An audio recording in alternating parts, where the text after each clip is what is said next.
I debated over talking about this, but I think I will in a way. I want to talk about what happened to me. Kind of the questions that were asked and answered by me. The first question was, why is my life the way it is? Answer back, because you're an asshole. I had to admit of the ways that I had lived my life that were untruthful,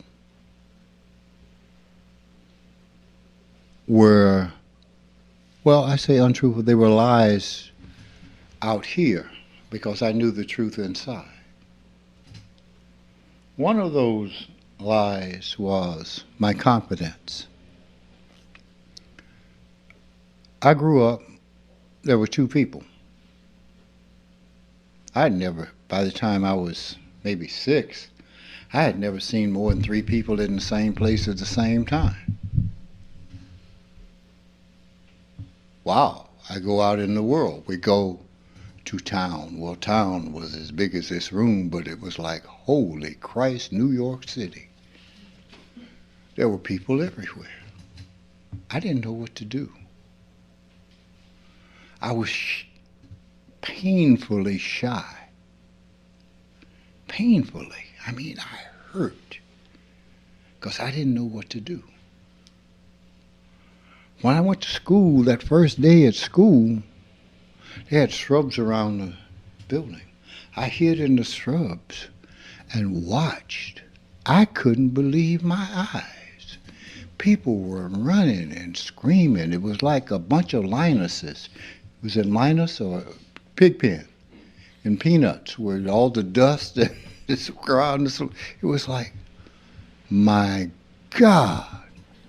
I didn't know human beings acted like that. I didn't know animals acted like that.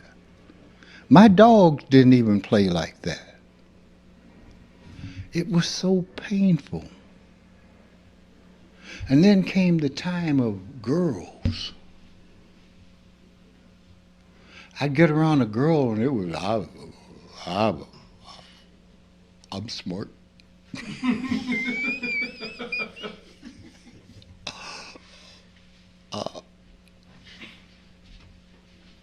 I didn't associate or date girls unless they said something to me first, unless they flirted with me, and then I acted like, oh, well, yes, But I just couldn't do it. So everything was so painful. Then I developed this facade. I learned that people were afraid of me.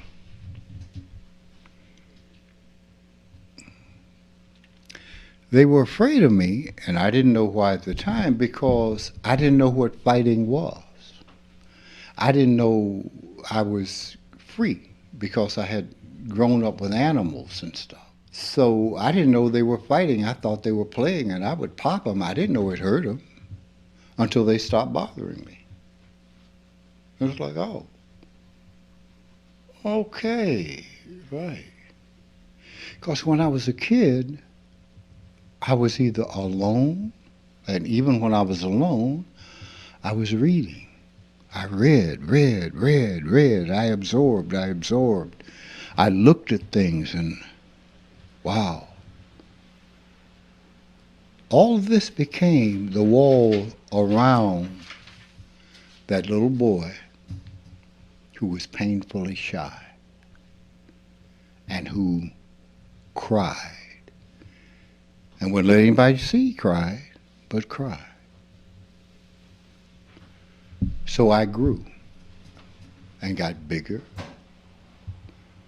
more aggressive, because there was a certain amount of natural aggression that I had, and that most people have, particularly young males. We are aggressive. Testosterone just makes you crazy. That's all. That's all there is to it. Okay, so You go around thinking with that little head. So I became more and more brutal. And as the world around me, as I saw the world around me, didn't like me, didn't care for me, and I had never done anything. The white world. We're talking Mississippi here. We're talking just walking down the street and somebody would come up to you, somebody bigger and older and with more weaponry would say, "Get the hell off the street, nigga." What were you going to do? The sheriff was there. The mayor was there.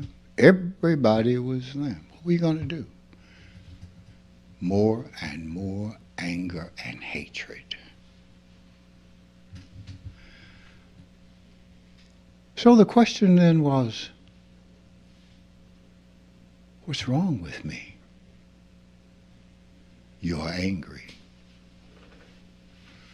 The next step, I accept that. I'm angry because I was afraid. I'm hateful because I was afraid. I was afraid that these people were going to get me because they were savages. They didn't know how to behave. They didn't know how to behave in ways that were kind. I was kind. My heart was kind. People, kids who knew me used to say, they would say in the South, "You're just so tender-hearted." Because I'd jump on them and beat the hell out of them about doing something nasty to a dog or a chicken. You know, "You're just so tender-hearted." Well, yeah, okay. This is what is wrong with you.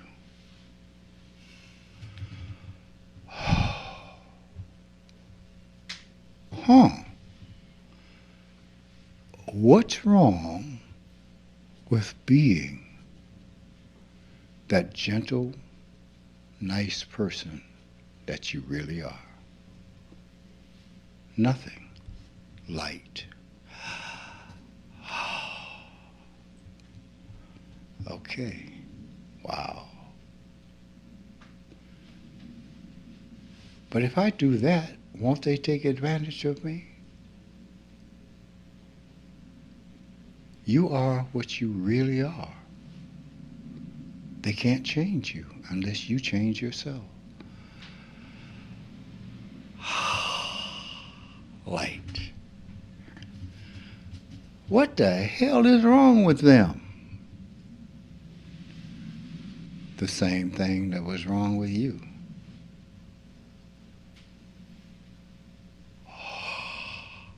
Light.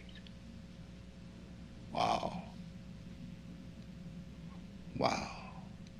It doesn't have to be this way. No, it doesn't have to be this way.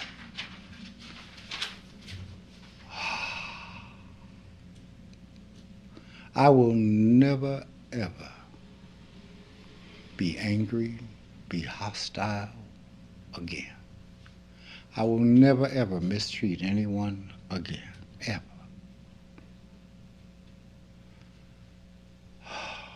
I will never mistreat myself again.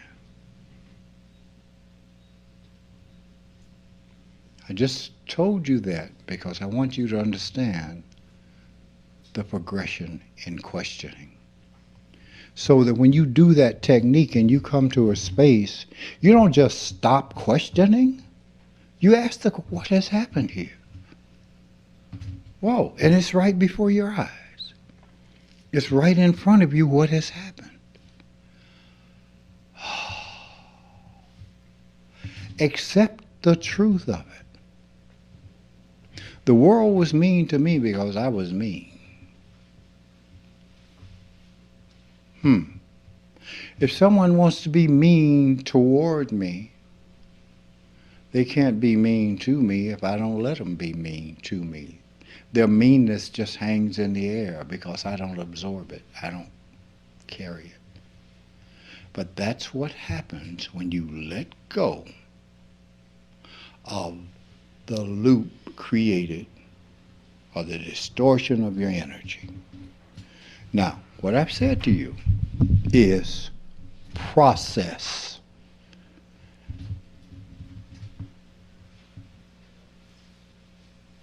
When we talk, that's what I want to talk about. Process. I don't care about, well, they said this to me, and then I said this to them, and they said this, and I don't care, because that's not dealing with process. That's dealing with all these words. Where in there have you told me about what happens in the energy flow? Where in there have you talked to me about that? Huh. That I care about. Because now it's like teaching you how to pick a lock. If it ain't opening, you're not picking it right. I want to know, what did you do? What?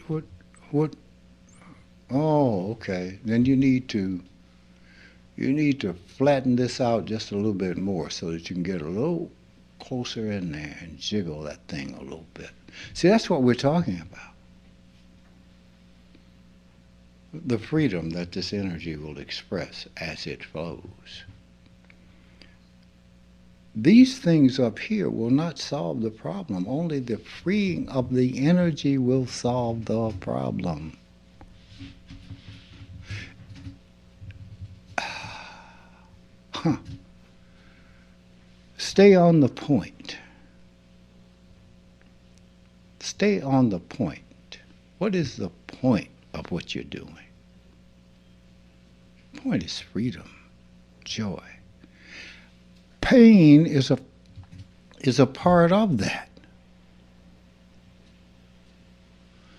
I told you about the t-shirt I saw the guy wearing at the gym. It said, pain is weakness leaving your body. Mental anguish is weakness presenting itself to you. What you need to do is let it go. What you need to do is let it go. I've given you several examples of my own struggles with health and my attitudes and how everything is cool. That last thing, death was knocking on the door. And I was saying, I answered.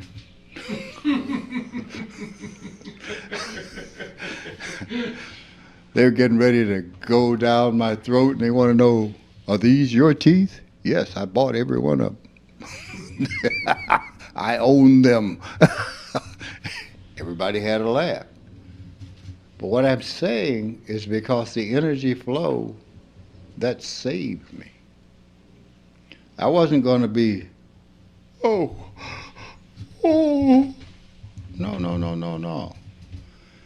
If death is going to take me, the key word here is take. I'm not giving you anything. No.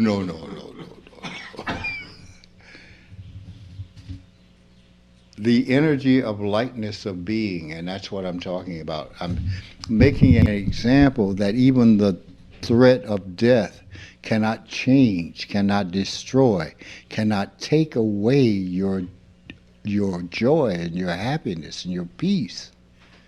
Nothing can take it away.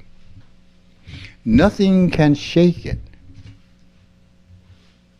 Sweat was running and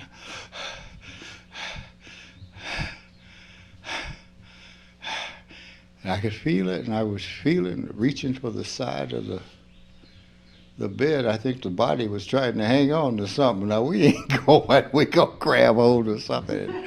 And my hand couldn't hold it. And all of a sudden it would be like, oh, hell no. And that time when they finally hit upon the right medication, it was, all right, let's go. All I'm saying is not about a heroic story. It's about nothing can take that peace from you. If death can't take it, nothing can take it. You understand? Now, we're not at that point. No, you got work to do. You got work. Constantly, you have work to do to understand. It's about understanding. It's not about pretending to understand or trying to convince yourself you understand or trying to convince someone else. It's about an honesty that says, I don't know. Let me find out. Let me do those things that I need to do. That technique presents you with the opportunity to find out. That technique presents you with the opportunity to find out. I can't emphasize that enough. And it's simple. When I say it's simple, most every time when you come to me with something, I'm going to come back to you and say what? Yep, because I'm smart. Because it is the technique that presents you with the opportunity. That's it. Now we can talk all about the laws of the universe. I talk about those things because I just want to present to you what the laws look like.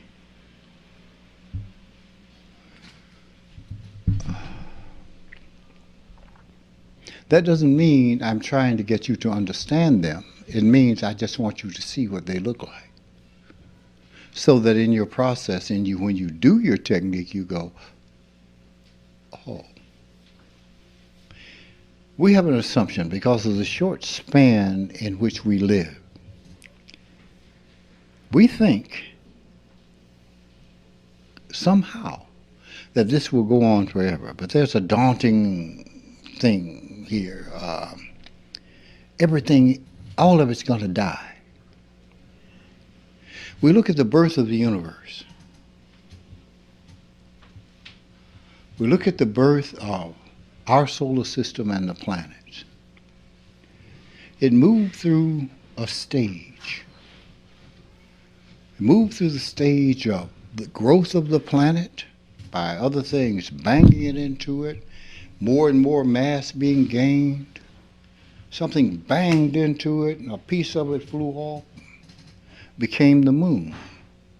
Well, that moon was necessary in order to kind of stabilize the earth. Because without that moon there, you had days that were like 4 hours long. That'd be kind of hard for stuff to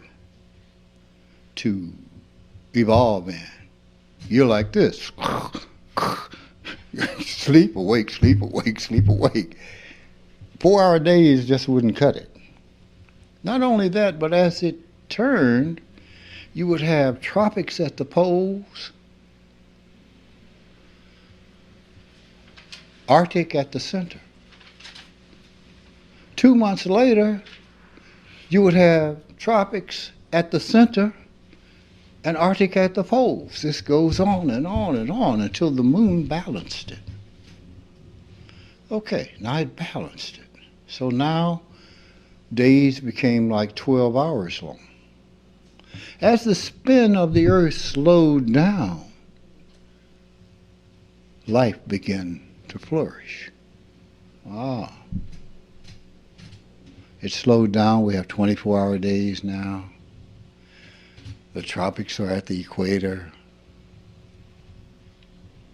The Arctic is at the poles. God is in his heaven and all is right with the world. We enjoy whatever. Aha. The moon is slowly moving away. Guess what? As it gets far enough away, the wobble is going to go back to that place it was. The poles are going to change. The length of day is going to change. And you're going to die.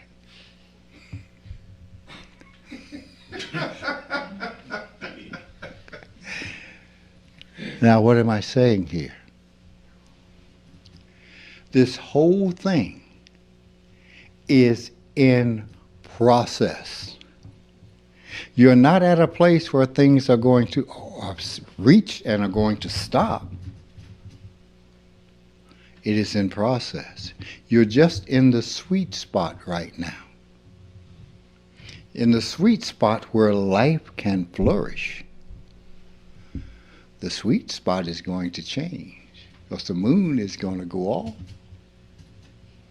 And when it goes off, you realize billions of years ago, like before the moon, tides would come in 100 miles inland because there was no tug to hold them out. Now, you got tides of 15 feet, 100 miles.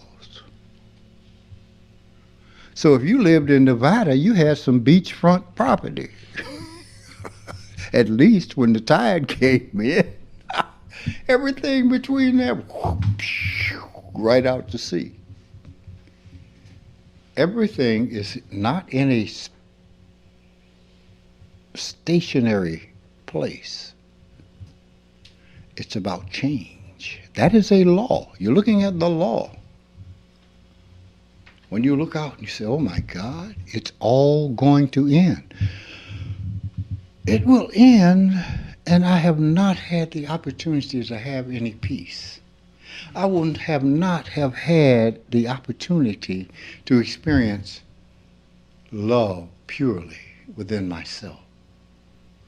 I've only had the opportunity to be angry, to be uptight, to go around causing problems because of my anger, reacting to stuff that putting a square peg in a round hole and causing problems because I didn't understand. All I'm saying is you have to ask yourself the question, is this where I want to be? Thank you for your time.